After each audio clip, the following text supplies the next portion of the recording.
El presidente de El Salvador, Nayib Bukele, se alista para asumir el periodo 2024-2029 este sábado, 1 de junio. Logró la reelección inmediata en los comicios de febrero pasado con su política de guerra a las pandillas como principal mensaje de campaña. Diversas organizaciones sociales se manifestaron este lunes en contra de esa ceremonia de toma de posesión del presidente, mientras que la mayoría de la población de El Salvador le da su apoyo al mandato del presidente Bukele, según una encuesta de la Universidad Francisco Gavidia. Los presidentes de Honduras, Paraguay y Argentina confirmaron su asistencia a la toma de posesión, así como el rey de España, Felipe VI. El presidente de Estados Unidos, por su parte, enviará a una delegación encabezada por su secretario de Seguridad Nacional, Alejandro Mayorkas. Y saludamos hasta ahora a José Raúl Chamagua, él es diputado de El Salvador, quien además es internacionalista. Bienvenido a la mañana de NTN 24. Muchísimas gracias, buenos días. Es un placer, Carla, compartir con ustedes. Un abrazo muy fuerte a todos los televidentes y a todos aquellos que están pendientes de esta entrevista a esta hora de la mañana. Gracias, diputado. Bueno, lo decíamos, empieza ya una segunda era de Nayib Bukele y veíamos algunos sectores sociales protestando por este mandato, pero también hay que reconocer que primero el presidente Bukele tiene una gran popularidad, no solamente en su país, sino en la región. Es el mandatario, además joven, 42 años, con mayor popularidad por encima de muchos de toda la región. Por supuesto, se le reconoce, se le aplaude, la población le aplaude su avance en temas de seguridad, en su lucha contra las pandillas, pero llega también con un gran reto a nivel económico y social.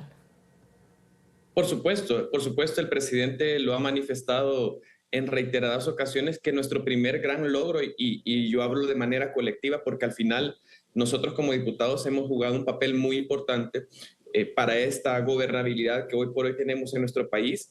Y como lo decía, uno de nuestros principales logros y su principal estandarte en todo este primer quinquenio del presidente Bukele es la seguridad.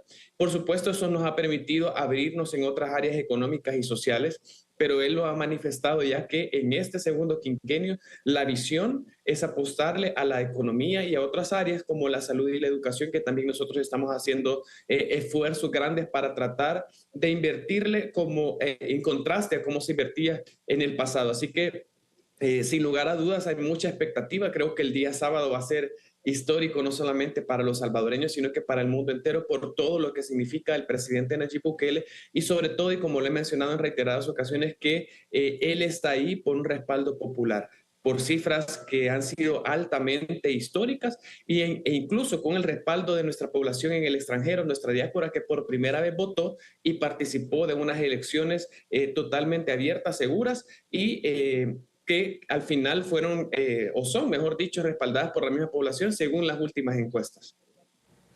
Diputado, ¿hasta qué punto puede uno permitir que en una democracia, que es lo que muchos critican, porque el ciudadano, incluso he hablado con varios ciudadanos de El Salvador que están contentos con lo que ha pasado, con el cambio que ha dado este estado que era, antes de que incluso llegara Bukele, prácticamente un estado fallido, contentos con lo que cambió, con esa lucha frontal a las pandillas, muy contentos en ese sentido, pero también el asterisco que hay, lo que cuestionan es cómo ajustó un poco las reglas del juego para poderse quedar en el poder. Entonces, ¿hasta qué punto se debería permitir que un mandatario que le ha ido bien se quede o definitivamente cumpla las reglas del juego? ¿Le critican mucho eso a Nayib Bukele?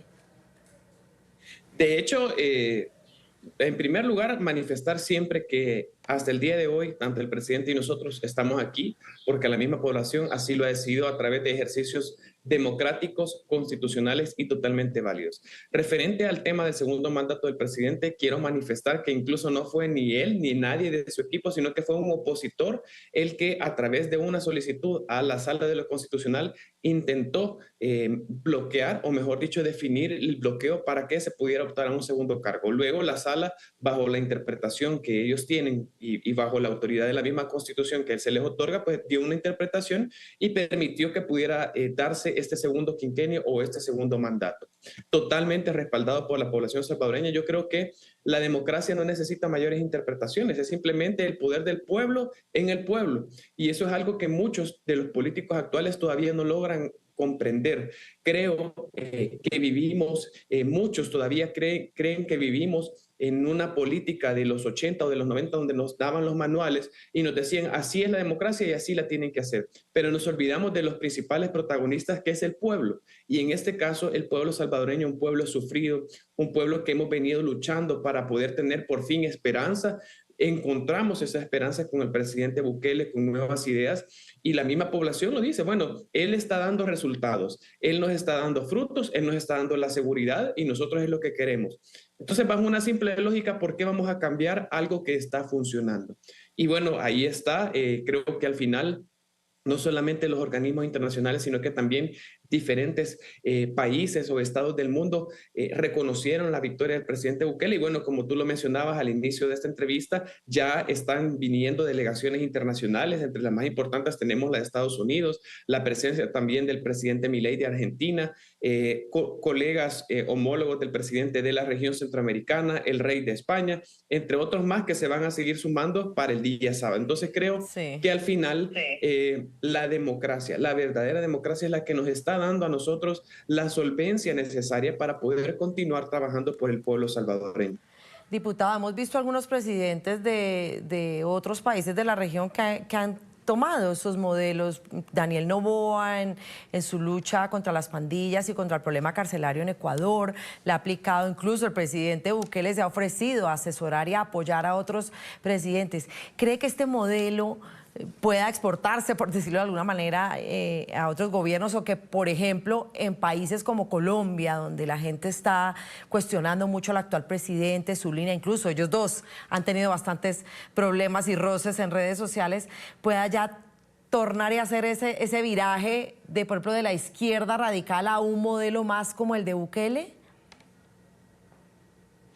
El presidente Bukele lo manifestó en una intervención que tuvo en las Naciones Unidas, que nosotros como Estado salvadoreño estamos dispuestos a compartir nuestras experiencias para que los países de la región latinoamericana específicamente puedan no imitar o copiar, porque creo que al final cada país tiene sus mismas reglas del juego, su orden constitucional, legal, etcétera, las mismas condiciones políticas que puedan tener. Probablemente no va a permitir que se impulse o simplemente al 100% lo que nosotros tenemos. Sin embargo, el presidente lo decía, que estamos nosotros dispuestos a compartir experiencias para que cada país interesado lo pueda replicar bajo sus condiciones o bajo sus propios riesgos, características, etcétera. Y al final lo que se busca es que se pueda tener una estrategia de seguridad exitosa.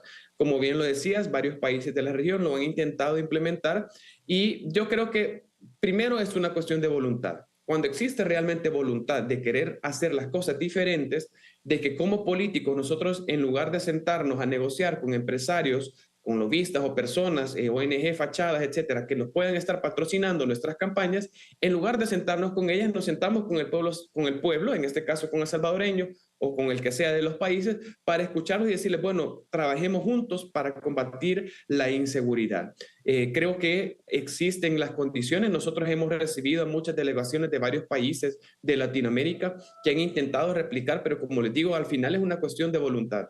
El presidente de Ecuador, por ejemplo, ha tenido el deseo de implementarlo, pero se ha encontrado con algunos bloqueos en otras instituciones del Estado. En países de la región, Honduras por lo menos intentó replicar lo mismo y se encontró con un bloqueo en el Congreso.